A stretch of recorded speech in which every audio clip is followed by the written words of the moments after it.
दृष्टि आइस के audio article programme में आपका स्वागत है।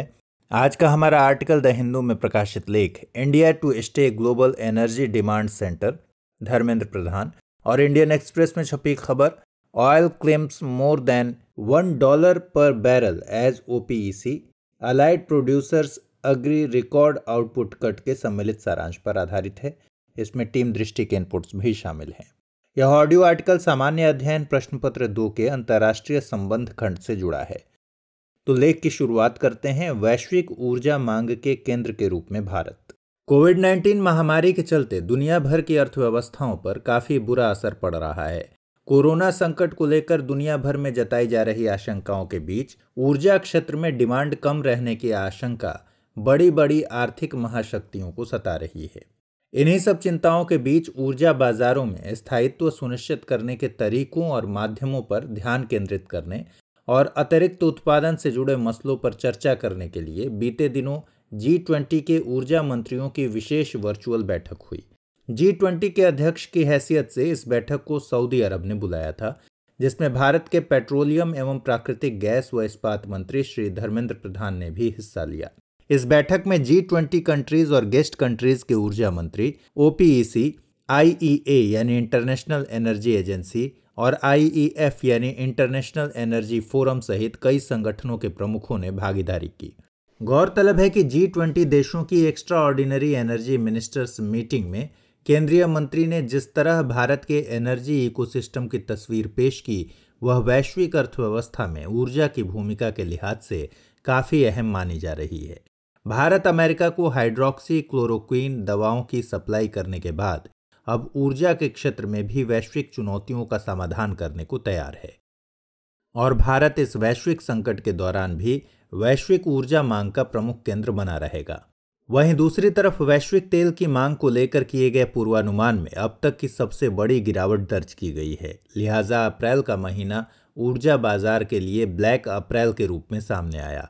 इन्हीं चिंताओं के मद्देनजर दुनिया के प्रमुख तेल उत्पादक देशों मसलन सऊदी अरब, रूस और अमेरिका आदि ने खनिज तेल की घटती कीमतों में स्थिरता लाने के लिए वैश्विक तेल आपूर्ति में कटौती करने का फैसला किया है। लिहाजा यहाँ सवाल है कि इस कटौती के क्या कारण हैं और भारत इससे किस हद तक प्रभावित होगा।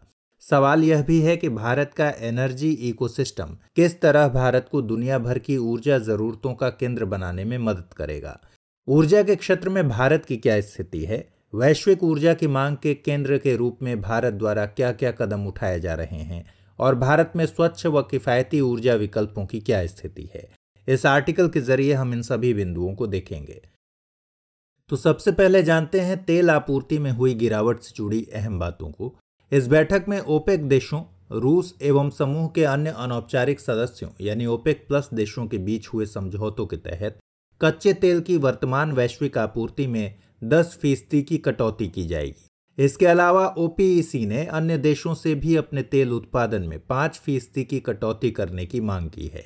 2020 के अंत तक अमेरिका के तेल उत्पादन में 2 से 3 मिलियन बैरल प्रतिदिन की कटौती की जा सकती है। समझौते के तहत सऊदी अरब और रूस मई और जून के बीच अपने पेट्रोलियम उत्पादन में 2.5 मिलियन बैरल प्रतिदिन की कटौती करेंगे, जबकि इराक अपने पेट्रोलियम उत्पादन में 1 मिलियन बैरल प्रतिदिन की कटौती करेगा। सऊदी अरब और रूस ने इस बात पर भी सहमति जाहिर की है कि तेल के उत्पादन में इस कटौती का आधार अक्टूबर 2018 के 11 मिलियन बैरल प्रतिदिन को माना जाएगा। हालांकि अप्रैल 2020 में सऊदी अरब का तेल उत्पादन बढ़कर 12.3 मिलियन बैरल प्रतिदिन तक पहुंच गया था। ऐसे में यह जानना जरूरी हो जाता है कि तेल की कीमतों में आई इस गिरावट के आखिर क्या कारण हो सकते हैं। इस दौर की सबसे अहम बात यह है कि कोरोना महामारी ने पेट्रोलियम बाजार की समस्याओं को और अधिक बढ़ा दिया है। कोविड-19 के संक्रमण को रोकने के लिए दुनिया के अधिकांश देशों में उत्पादन और दैनिक गतिविधियों के प्रतिबंधित होने से कच्चे तेल की मांग में अतिरिक्त गिरावट देखने को मिल रही है। साथ ही वैश्विक स्तर पर कच्चे तेल की मांग में कमी के दौरान प्रमुख उत्पादक देशों के बीच तेल उत्पादन में कटौती को लेकर कोई सहमति न बन पाने के कारण भी ऑयल मार्केट में भारी गिरावट देखी जा रही है। हालांकि पेट्रोलियम उत्पादकों के लिए सार्वजनिक हवाई यातायात क्षेत्र एक बड़ा बाजार रहा है, लेकिन कोरोना के चलते वैश्विक स्तर पर घरेलू व अंतर्राष्ट्रीय उड़ानों के स्थगित होने से विमानन ईंधन की मांग में भी भारी गिरावट आई है। ऐसे में जानना जरूरी है कि तेल की इन घटती कीमतों का भारत पर क्या असर होगा। भारत दुनिया के सबसे बड़े तेल आयातक देशों में से एक है। ऐसे में तेल की कीमतों में गिरावट से विदेशी मुद्रा की बचत हो सकती है। साथ ही तेल की कीमतों में यह गिरावट सरकार के वित्तीय घाटे को कम करने में भी मदद कर सकती है। लेकिन यदि यही स्थिति लंबे समय तक बनी रहती है तो इससे तेल निर्यातक देशों की अर्थव्यवस्था पर बुरा असर पड़ेगा और इसका प्रभाव इन देशों को होने वाले भारतीय निर्यात पर भी पड़ सकता है। इसी तरह इन उतार चढ़ावों के चलते इन देशों में रह रहे एनआरआई यानी नॉन रेजिडेंट इंडियन के जरिए प्राप्त होने वाले रेमिटेंस में कमी आ सकती है और देश में बेरोजगारी में वृद्धि जैसी दोहरी चुनौती का सामना भी करना पड़ सकता है।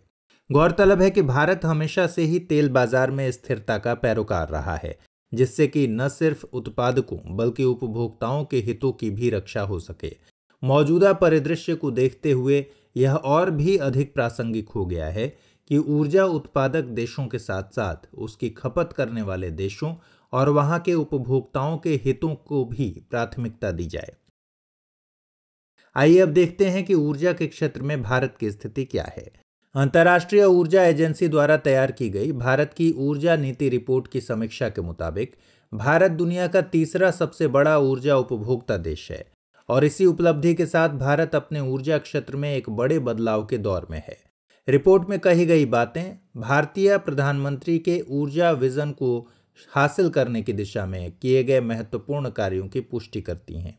ऊर्जा तक पहुंच, ऊर्जा दक्षता, ऊर्जा का दीर्घावधिक प्रयोग और ऊर्जा सुरक्षा इस विजन के महत्वपूर्ण घटक हैं, जबकि ऊर्जा न्याय यानी एनर्जी जस्टिस इस विजन के केंद्र में है। भारत ने तेल और गैस की ढांचागत संरचना के लिए $100 बिलियन के निवेश की योजना तैयार की है। गैस पाइपलाइन नेटवर्क देश के एक कोने को दूसरे कोने तक यानी पश्चिमी भारत के कच्छ से लेकर पूर्वी भारत के कोहिमा तक और उत्तर भारत के कश्मीर से लेकर दक्षिण भारत के कन्याकुमारी तक के हिस्से को जोड़ेगी। इसके अलावा पूर्वोत्तर क्षेत्र के 8 राज्यों में 1656 किलोमीटर लंबी गैस पाइपलाइन बिछाई जाएगी। North east gas grid project के तहत तैयार होने वाली इस गैस पाइपलाइन की अनुमानित लागत 9,265 करोड़ रुपए है। इसके अलावा 400 से अधिक जिलों में सिटी गैस वितरण नेटवर्क का निर्माण किया जाना भी सरकार के अहम लक्ष्यों में शामिल है।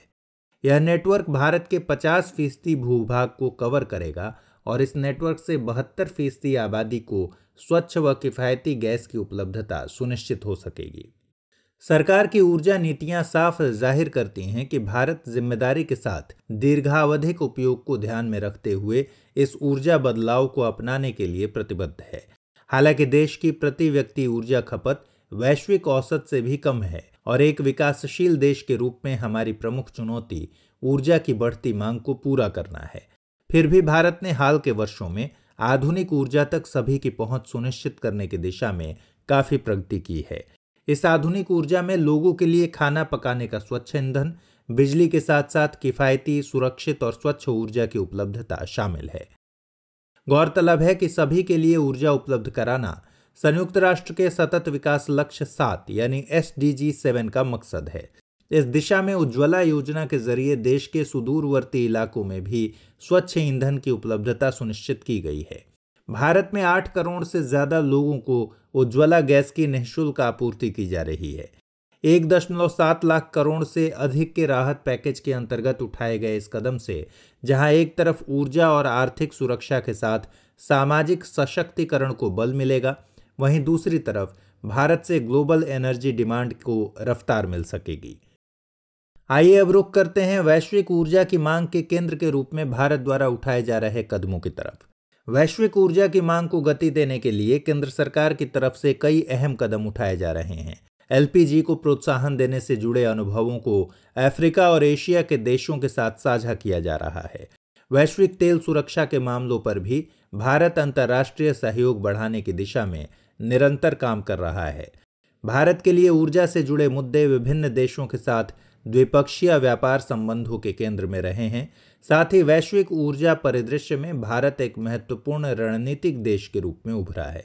इसी प्रकार निवेश अनुकूल वातावरण सुनिश्चित करने की दिशा में भी भारत ने कई उपाय किए हैं।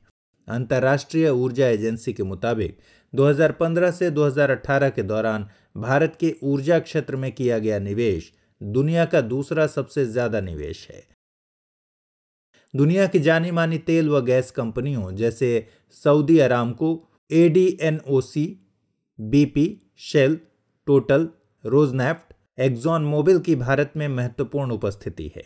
बीते कुछ दशकों में दुनिया की निरंतर बढ़ रही औसत जनसंख्या, आधुनिक तकनीकी विकास और विद्युतीकरण की बढ़ती दर के कारण वैश्विक स्तर पर ऊर्जा की मांग भी तेजी से बढ़ी है।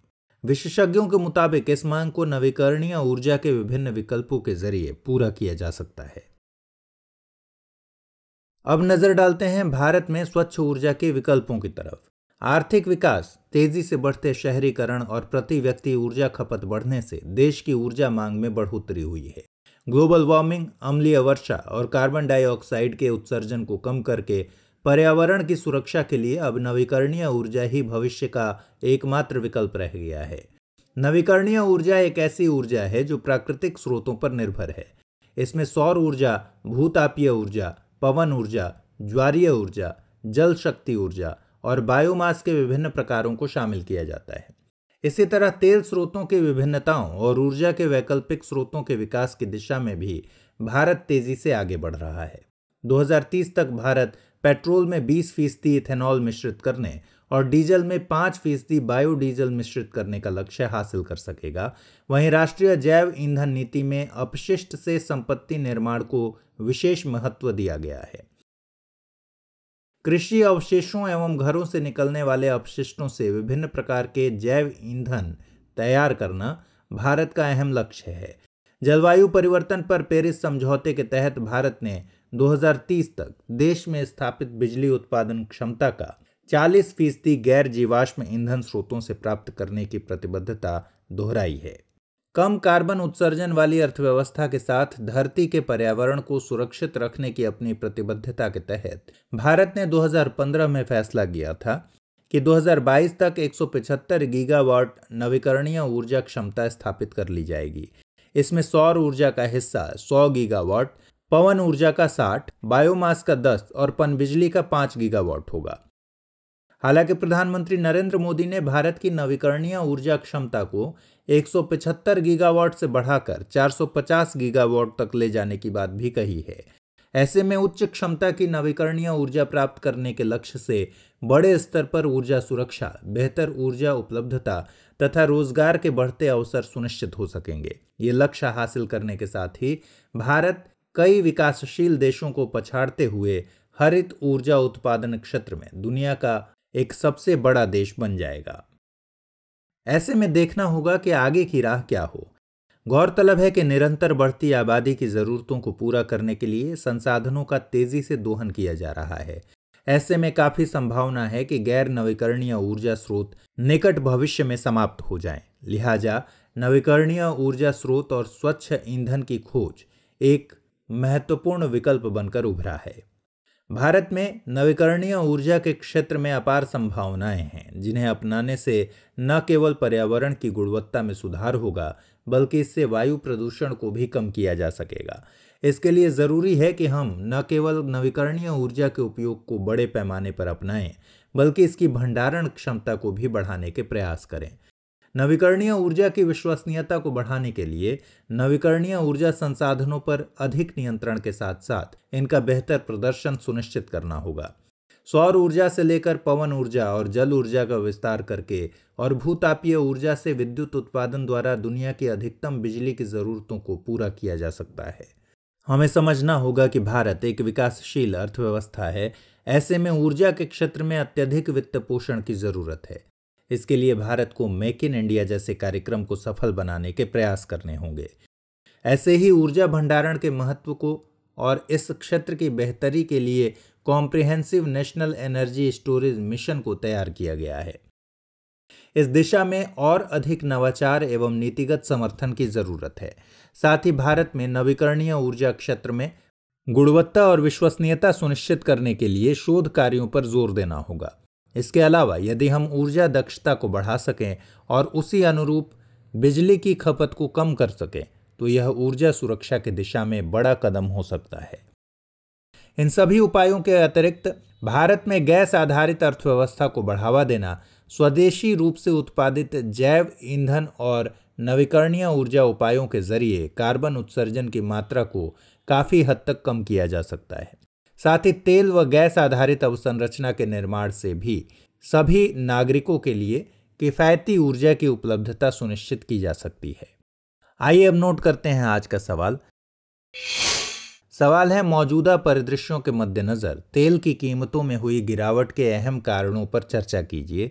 साथ ही यह भी बताइए कि भारत अपनी ऊर्जा जरूरतों को पूरा करने के लिए कौन कौन से उपाय अपना सकता है।